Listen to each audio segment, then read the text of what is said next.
Crazy quilting became popular in the late 1800s. Small, random pieces of fabric were hand-stitched together and then embellished with elaborate embroidery. Now you can fast forward to today, and crazy quilting can be totally created using an embroidery machine.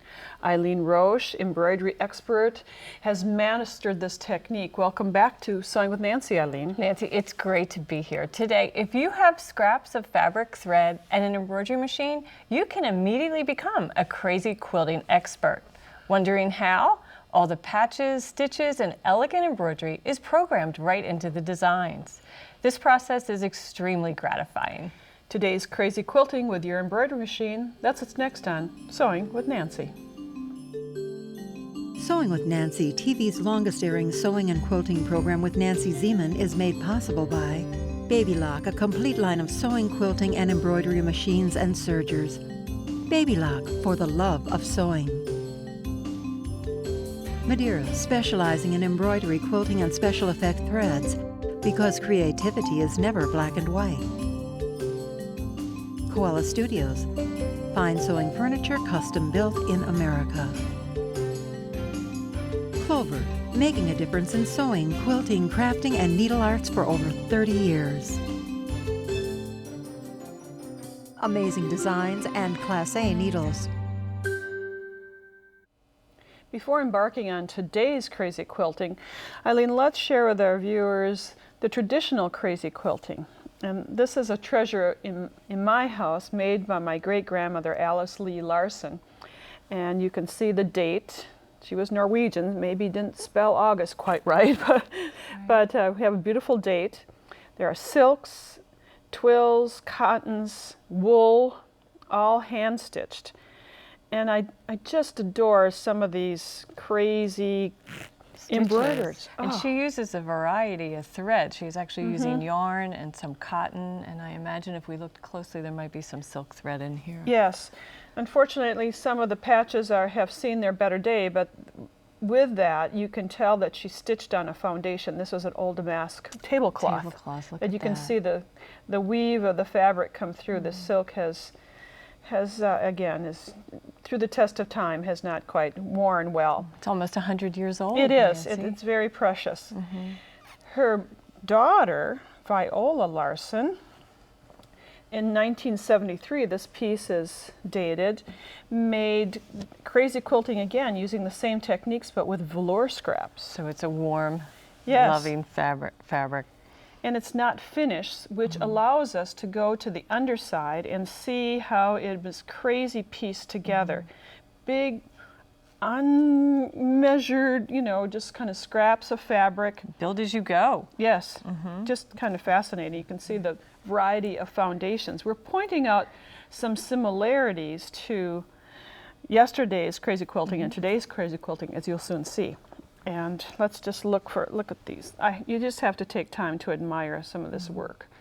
And even if you're not a hand embroiderer, you can accomplish the same thing. Absolutely. On today's machines, you can mimic this look a lot easier. So we have some small samples to show you that you can dabble in this. You could expand upon it, but beautiful fabrics. These were silks that were remnants from previous work that I had in my stash. So beautiful colors to coordinate, and of course the black offsets it just beautifully. And like what you saw earlier, the embroidery, this is done with the machine, and it just is going to do it automatically for you. And even some of the embroideries will show you some options for this. They could be added before or after. And then even trim or lace that can be from scraps from your sewing area, or this was created at the embroidery machine. Now here you have silk dupioni. I do. So it's a luscious fabric, but you can also use cottons. And here shows a patchwork block of cottons, and it's done on a foundation. So let's talk a little bit about this block, or the blocks that we have here, and point out to you, if you haven't used an embroidery machine, a computerized embroidery machine, you'll see that it's not just for accent embroideries. there are these beautiful stitches that embellish each seam, and we have 3 different versions and with a large variety of stitches, some that have long stitch lengths, others that are tiny, really beautiful decoration. But one thing they all have in common is the very first color that they stitch is this kind of schematic. It's a numbered sequence, and it has outlines that show you exactly where your fabrics are going to go. And on the screen of our sewing machine, you can see that this is the first thread color of the embroidery design. It's functional. Right.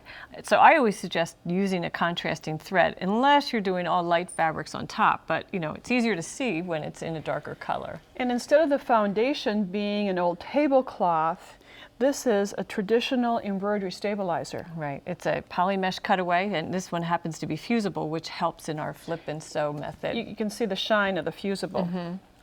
So let's talk a little bit about the templates that come with the block so that you know how to stitch, how to cut your fabrics, how do you prepare those scraps.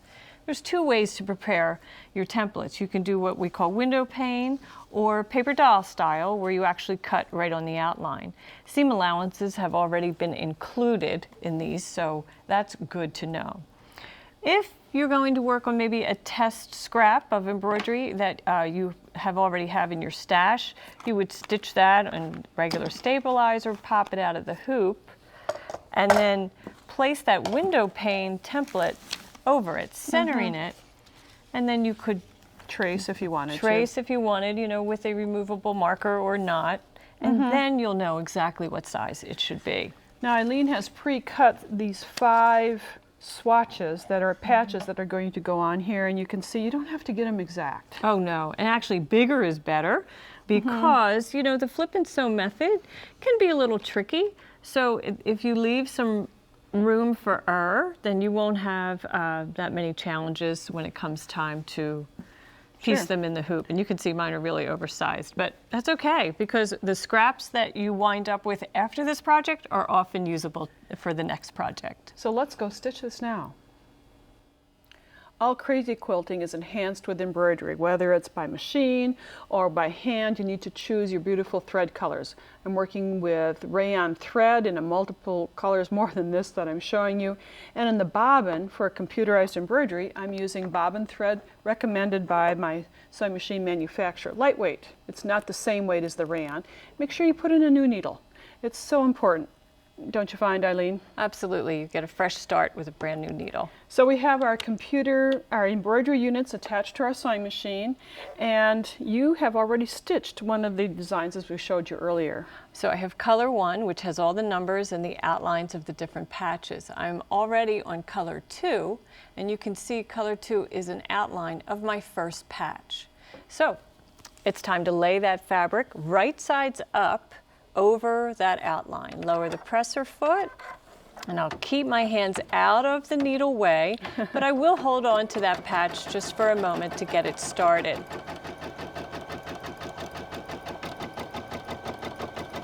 And it looks like I didn't position my patch just right. I have a little corner out of position, but it will be covered by the seam allowance. By the seam allowance, so I'll be fine on that patch.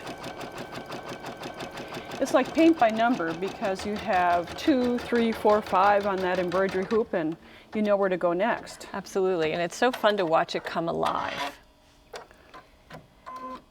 So now the needle will advance over to color 2.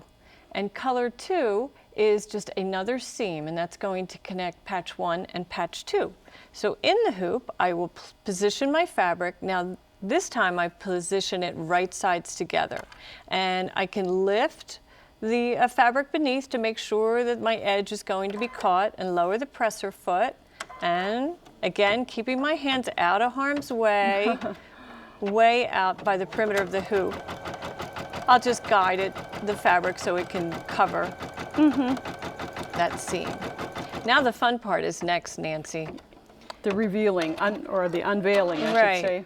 So we wait till the presser foot lifts and moves to the next line, and then I just finger press that open. And of course silk is so responsive, it just does flatten right out. So time to take the next patch. patch number 3. And do you ever tape that down, Eileen? Yes, this would be a great time to tape that down. Thanks, Nancy.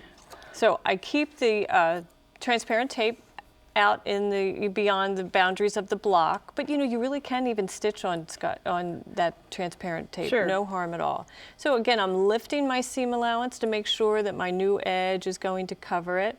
And I think I have this patch upside down, so we'll flip it in this fashion. Okay, lower the presser foot and off we go. So really, it's embroidery at its simplest form, just doing straight stitching to construct this patch. Unlike my great-grandmother, my great-aunt, they did it free-form on their damask tablecloth. This is done easily, and you'll have just the same patch look, patch after patch. That's right. Now, if you'd like to, you could do some trimming of that seam allowance. We're just going to expedite a little bit by, you can see how fast this goes. And I will tape this section down again, out in the seam allowance. And that's just a little bit of insurance. Now I have quite a bit of excess fabric here, so I think it will take a moment to trim this patch away and reveal, you know, the area underneath, which is number 4. And just right sides together, aligning that raw edge. And again, it's always wise to lift it. If you're working with skimpy pattern fabric sections, you can even flip this back and make sure you're going to cover the area that you need to cover. Sure. And once you're confident, flip it back, align that raw edge, and lower the presser foot, and off we go. This is fun. It is really, you know, building a block by numbers, just as you said earlier. And while this is finished stitching, we'll take a break and do this off camera. Now that I have patch 4 applied and flipped back and even taped down, it's time to add my decorative corner. This is an embellishment we've already done on a piece of fabric. So I want to make sure that it's going to fit in the area, and lower the presser foot and go. And again, I'll just kind of hold on to that so it doesn't shimmy across the hoop. Now, even though that embroidery had a little stabilizer on it, it's just fine to add. Oh, sure. It's very lightweight, and it won't, no harm. No harm, no foul. So the pieces are cut larger. It's just a process, and you get a rhythm to this after a while. You do get a rhythm to this. Okay. And then we'll just flip this back and reveal the beautiful fabrics underneath. Now I'm going to take a moment and tape that down so that it won't get caught as we do the decorative stitches. Just bear with me one second. And while Eileen's getting this ready, the next stitches will be, as we mentioned, these beautiful decorative stitches that were done by hand traditionally and now are done by machine. Big, wide, lovely stitches that would be kind of hard to do if you had to do them by hand. So you're ready to do the stitching. Now, often when you're working on the decorative stitches, you are stitching over maybe a light fabric and a dark fabric, so color choice, it can be a little difficult. So always select colors that are going to pop. The whole idea about crazy quilting is that the stitches are visible. Exactly. And a lot of times crazy quilting in a hoop may be just with fabric. This time it's fabric with embroidery, with decorative stitches, and big decorative stitches. Right. This is a technique that more is better. Yes, absolutely. It's just kind of fun to just watch what happens. And each decorative stitch is a different color segment, so you can add colors, you know, 7 different colors if you'd like throughout the block. So we'll just take a time to have all these stitches stitch out. Each time you can change a thread color, as you can see here. And now we'll show, or next we'll show how to personalize, just as my great-grandmother did. Eileen finished stitching all the decorative embroideries, the decorative stitches on her block. This is a different block, of course. But now, to add some personalization, a date, a monogram, just to give it that same traditional look, but in a modern way. Let me show you how. I'm going to add the monogram with built-in lettering on my machine. And I'll select a script because I think that goes with the style. I most certainly don't need that extra large, so I'll go down to a medium size and touch set and then sewing. Now, because this is a built-in design, I don't know exactly how to place it. So in the block, I'm going to use a target sticker that just has a crosshair with an arrow pointing on one end, and that's designating the top of the embroidery design, in this case, the top of the letter E. So on the editing feature of the machine, I'll use the jog keys to move the hoop so that I am centered right over that target sticker. And I have to rotate my design because, I want to fit that E in that space. So I'm going to use a little tool that will tell me exactly how many degrees to rotate the design. And I position it centered over the target sticker. I just want to make sure that the edge is parallel with the hoop. And I swing the dial so that the red crosshair sits on top of the crosshair underneath, and it tells me to rotate 344 degrees. So I'll go into rotate, and I will rotate 340. Oh, and I'm too close to the edge, so we'll do that first out here. And we just do it by tens, and we'll get right to 340. And then when I move back to my target sticker, I'm able to stitch the design. Lower the presser foot, remove the target sticker, and embroider. That's how easy it is to personalize a quilt block. In another little patch, I could add a date if this was maybe a memento for a wedding or and some special occasion in a family. And just let it stitch. There's so many options are built right into embroidery machines today. You have lots of different lettering, and of course with the different colors of thread, you can the sky's the limit on your creativity. Really, it's beautiful. Now we've used all silk fabrics, and while this is kind of stitching, I'm just going to show you that you certainly could use cotton fabrics, and this is what this block is made out of. And you can see the traditional cotton fabrics, not quite as shiny. And then you could also consider using cotton thread rather than rayon thread. So the choice is, depending upon the flatness of the fabric, you may want to use the flat cotton type thread. And look at, those are beautiful, just even on the tonal look. I like that look a lot.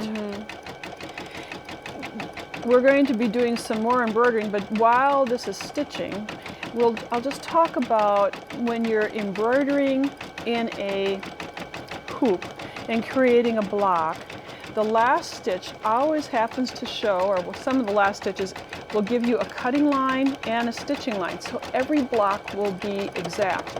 If you remember from my great aunt's blocks, they weren't always alike. So here, they can always be alike because you're going to be trimming along the outer edge, stitching, let's see if we can show you, on the inner edge of this.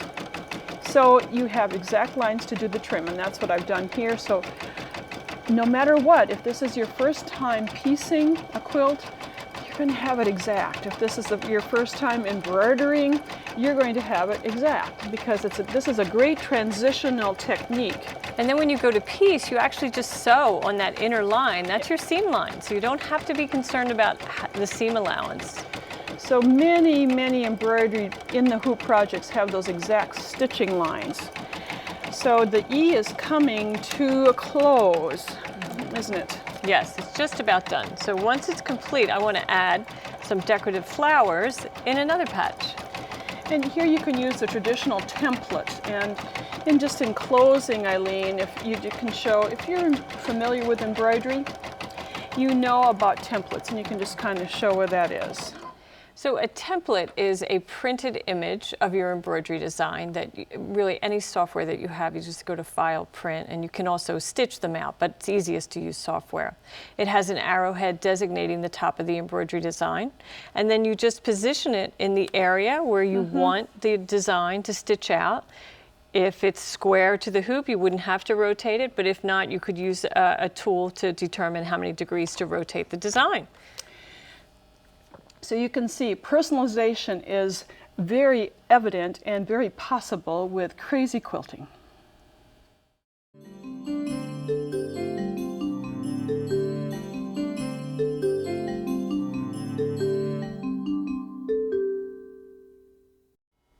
Sewing and quilting are very personal crafts. So is the business of creating with needle and thread. Please welcome Stephanie Struckman via Skype, who has made the art of sewing her business, a business within her home. Great to see you again, Stephanie.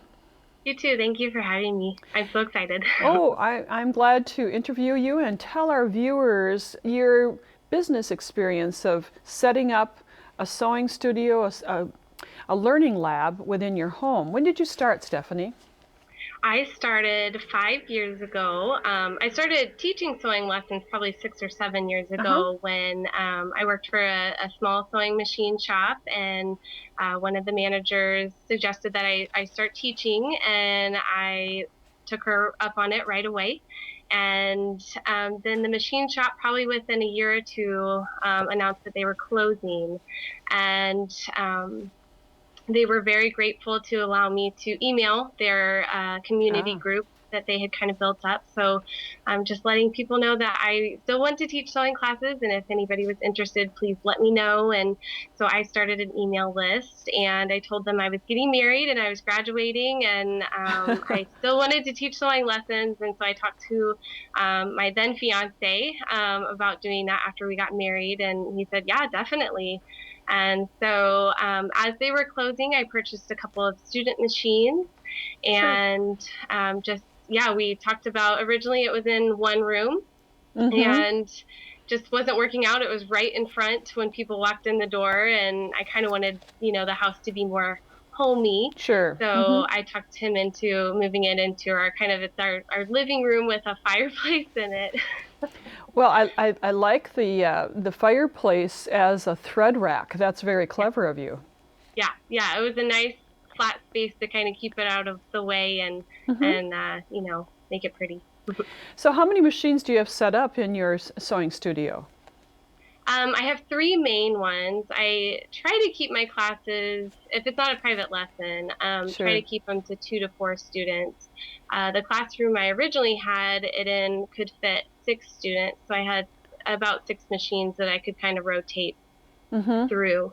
But then I kind of decided 6 to 8 students sometimes is a little bit more difficult, especially when it's children. And so we decided to move it into the other room. And so I try to keep classes from 2 to 4 students, so it's a little bit smaller. And you have some interesting categories that you teach to. You mentioned young girls or young boys learning to sew, but you have some other combos or other options for teaching. Yeah, definitely. Get a broad range of people. I like the kids' classes. I start from 7 and up, and sometimes the parents decide whether 7 is too young. But I've had some really great sewers at 7. And then I've had a lot of moms and daughters, which can be a really fun bonding experience for them and for me to get to know them and their relationships. And then a lot of women, just friends that want to get out and do something, or young moms that want to sew things for their kids or home deck. Sure. Well, that's quite a variety. And if someone was thinking about starting a sewing business within their home, what would be your top 2 recommendations or suggestions to them to give them business advice? I think just to make sure that you have a good spot that you can really call, I don't want to say home, but kind of, home for your business that can be comfortable. You definitely, when you're bringing students, especially kids, into your home, you definitely want to make sure that it's comfortable and that the parents feel comfortable leaving their kids there. And I even have a spot that if parents want to stick around while their kids are in class, they can kind of sit there and read a book or check, email or whatever. Sure. Well, what a great idea. And what's the biggest challenge you've had over the years of teaching sewing within your home or having your home business? I would say the biggest challenge, and something I kind of touched on earlier, was classes that are too big, especially when it's kids. When it's adults, adults can be more patient if you're helping other students and they need help, but they can also look over the shoulder of someone else and be like, oh, okay, that's what I need to do. Whereas children, if you have a classroom of 6 to 8 new sewers that don't know what they're doing, can be really overwhelming unless they really pick up on it. But you hate to leave somebody behind who actually is, doing a really good job and understands, but they're waiting for other people who need help. And that might be a situation in a lot of classrooms in Less general. in other words, less is best for beginner Yes, sewers. yeah, I like the 2 to 4. It's a good number. Well, Stephanie, thanks for the advice. Good luck as you Thank you. continue to teach sewing to a variety of ages, and good to see you. Thank you. You too. Always good to see you. Well, thanks to Stephanie. If you'd like to re-watch this interview, you can go to nancyzieman.com, watch the show, the interview, or 80-plus programs. And this wraps up our first program of today's Crazy Quilting with Your Embroidery Machine with Eileen Roche. See you next time. Bye for now. Eileen Roche has written the book Today's Crazy Quilting with Your Embroidery Machine, which serves as a reference for this two-part series. The book includes a CD with 3 crazy quilt blocks, 3 in the hoop projects, and 12 accent designs. It's $29.99 plus shipping and handling. To order the book, call 800-336-8373 or visit our website at sewingwithnancy.com/2821. Order item number BK00126. To pay by check or money order, call the number on the screen for details. Visit Nancy's website at nancyzieman.com to see additional episodes, Nancy's blog, and more. Sewing with Nancy, TV's longest-airing sewing and quilting program with Nancy Zieman, has been brought to you by Baby Lock, Madeira Threads, Koala Studios, Clover, Amazing Designs, and Class A Needles. Closed captioning funding provided by Pellon.